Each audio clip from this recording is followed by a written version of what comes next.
सभी भैया बहनों को प्रणाम। इससे पहले हमने पाचन तंत्र की क्रियाविधि के बारे में पढ़ा था। आज हम पाचन अंगों के बारे में विस्तार से अध्ययन करेंगे। यानी एक एक जो अंग है, जैसे मुख है, ग्रसनी है, ग्रसिका है, आमाशय है, छोटी आंत, बड़ी आंत, इनके बारे में विस्तार से अध्ययन करेंगे। पहला भाग है इसमें पाचन अंग में मुख।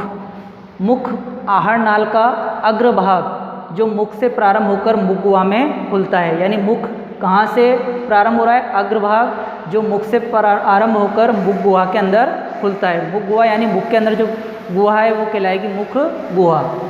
इसके ऊपर कठोर और नीचे कोमल तालु पाए जाते हैं। यानी मुख के ऊपर जो है, मुख गुहा के ऊपर तो कौन सा तालु होगा? कठोर।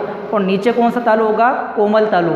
हम जैसे जीवान टच करते हैं ऊपर तो हमें एकदम से कठोर सा मन महसूस होता है, तो वो क्या है? कठोर तालु। और जीव के जो नीचे है वो क्या है? कोमल तालु। जीवा मुख गुहा के पृष्ठ वाले भाग में, जीवा जो होती है वो मुख गुहा के पृष्ठ भाग में यानी पीछे वाले भाग में आधार तल से, आधार मतलब नीचे वाले तल से फ्रेनुलम लिंगुअल या जीवा फ्रेनुलम के द्वारा जुड़ी होती है। यानी जीवा किस रचना के द्वारा जुड़ी होती है? फ्रेनुअल लिंगुअल। उस रचना का नाम क्या है? फ्रेनुअल लिंगुअल या कह सकते हैं या जीवा फ्रेनुलम। एग्जाम में प्रश्न भी बन सकता है कि जीवा मुख गुहा के पृष्ठभाग में किस रचना के द्वारा जुड़ी होती है? फ्रेनुअल लिंगुअल या जीवा फ्रेनुलम के द्वारा ये जुड़ी होती है।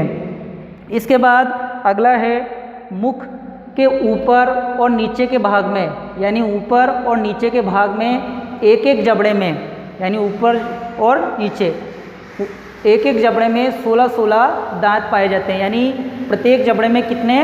16-16 दांत, ऊपरी जबड़ा और निचला जबड़ा।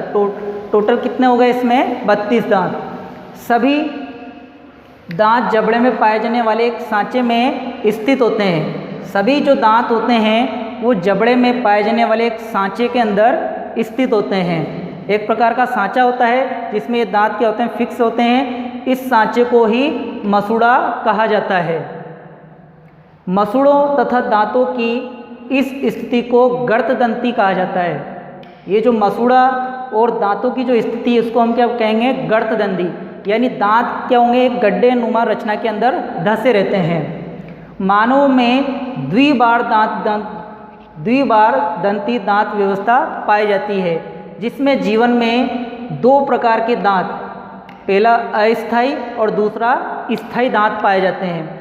अस्थायी जिसको हम कहते हैं दूध के दांत, और एक होते हैं स्थायी दांत। के अगर हम देखें और विस्तार से तो दांत हमारे 4 प्रकार के होते हैं। पहला इसमें कृंतक, दूसरा होता है रदनक, तीसरा होता है अग्र चवर्णक और चौथा चवर्णक। इसके बारे में हमने पहले भी प्रकार पढ़ा था। पहला है कृंतक, ये सबसे आगे के दांत होते हैं। यानी जो सबसे हमारे जो आगे के दांत हैं वो कौन से हैं? कृंतक, जो कुतरने तथा काटने का कार्य करते हैं। क्या कार्य करेंगे? भोजन को कुतरने और काटने का ये कार्य करते हैं। और 6 महीने की उम्र में ये निकल जाते हैं। देखा होगा आपने, जो छोटे बच्चे हैं तो सबसे पहले उनके जो आगे के दांत ही निकलते हैं, उन्हें हम क्या बोलते हैं? कृंतक। दूसरा होता है रदनक, ये दांत भोजन को चीरने और फाड़ने का कार्य करते हैं। कोई भी चीज़ को हमें चीरना है या फाड़ना है, जैसे हम गन्ना खाते हैं तो चीरते हैं, तो चीरने और फाड़ने का जो काम करेंगे वो कौन से दांत करेंगे? रदनक।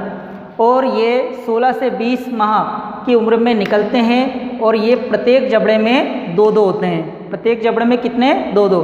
जैसे हमारा ऊपरी जबड़ा है तो एक इधर एक इधर, ऐसे ही निचले जबड़े में एक इधर एक इधर। टोटल कितने हो जाएंगे? ये 4। मांसाहारी पशुओं में ये ज़्यादा विकसित होते हैं। जो मांस खाने वाले जो पशु होते हैं जैसे कि कुत्ता है, तो उनमें ये ज़्यादा विकसित होते हैं, लंबे होते हैं। नेक्स्ट दांत का प्रकार है अग्र चवर्णक, ये भोजन को चबाने में सहायता करते हैं तथा प्रत्येक जबड़े में 4-4 पाए जाते हैं। यानी टोटल कितने हो गए? 8। ऊपरी जबड़े में 4, निचले जबड़े में भी 4। 10 से 11 वर्ष की उम्र में पूर्ण रूप से विकसित हो जाते हैं। तो अग्र चवर्णक का कार्य याद रखना है, भोजन को चबाना। ऐसे ही चवर्णक जो दांत हैं इनका कार्य भी क्या है? ये दांत भी भोजन को चबाने में सहायता करते हैं। और प्रत्येक जबड़े में ये 6-6 पाए जाते हैं। प्रत्येक जबड़े में 6-6, यानी टोटल कितने हो गए? 12। प्रथमतः 12 से 15 माह की उम्र में ये निकलते हैं। तो ये हमने दांत के 4 प्रकार के बारे में पढ़ा। तो ये तो हो गया हमारे मुख, पाचन अंग का जो पहला जो अंग था वो मुख। दूसरा जो अंग है वो है ग्रसनी। मुख गुहा, जीवा और तालु के पिछले वाले भाग में एक छोटी सी कुप्पी नुमा ग्रसनी से ये जुड़ी होती है। ग्रसनी से होकर भोजन आहार नलिका या ग्रास नाल तथा वायु श्वास नाल में जाती है। यानी जो भी हम भोजन अंदर निकलेंगे तो वो कहाँ से होकर जाएगा? ग्रसनी। ग्रसनी का मतलब क्या है? मुख गुहा का जो पीछे वाला जो भाग है वो भाग कहलाता है इसमें ग्रसनी। ग्रसनी के जस्ट बाद आपने देखा होगा कि हमारा जो मुख गुहा के जो पीछे हैं तो हमें 2 गड्ढे नज़र आते हैं। तो 2 गड्ढे काय के हैं? वो पहला तो जा रहा है इसमें श्वास नली के लिए और दूसरा आहार नली के लिए। यानी एक में तो वायु जाएगी, दूसरे में क्या जाएगा? भोजन जाएगा। ग्रसनी अपनी संरचना से ये सुनिश्चित करती है कि किसी भी सूरत में भोजन श्वास नाल में तथा वायु भोजन नाल में प्रवेश न कर सके। यानी भोजन श्वास नाल में नहीं जाना चाहिए, ये सुनिश्चित करेगी ग्रसनी की संरचना। और ऐसी जो वायु है वो भोजन नाल में प्रवेश न कर सके। तो इस समय क्या होता है? ग्रसनी में ही आगे पीछे वाले भाग में एक एपिग्लोटिस संरचना मांसपेशियों का लटकी हुई रहती है। जैसे हम भोजन को निगलते हैं तो श्वास मार्ग को क्या कर लेता है? ढक लेता है कुछ समय के लिए।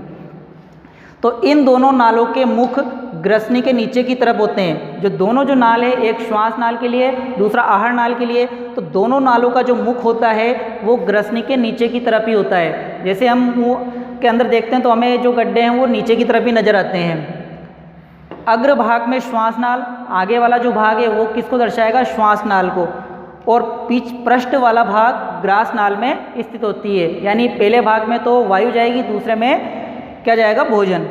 ग्रसनी की संरचना को 3 भागों में बांटा गया है। ग्रसनी की संरचना को भी हमने कितने भागों में बांटा है? 3 भागों में। पहला है इसमें नासा ग्रसनी, दूसरा है मुख ग्रसनी और तीसरा है कंठ ग्रसनी या अधोग्रसनी। देखो इसमें जैसे ग्रसनी का पहला भाग नासा ग्रसनी, तो कहाँ होगा? नासा के यहाँ पर, मुख ग्रसनी मुख में और कंठ ग्रसनी कंठ में। तो इस प्रकार से आज हमने पाचन के 2 अंग पढ़े, मुख, और मुख के अंदर दांत भी आ गया, और दूसरा हमने भाग पढ़ा ग्रसनी। अगली वाली क्लास में हम इसके बाद ग्रसनी के बाद ग्रास नाल, आमाशय आदि अंगों के बारे में अध्ययन करेंगे। धन्यवाद।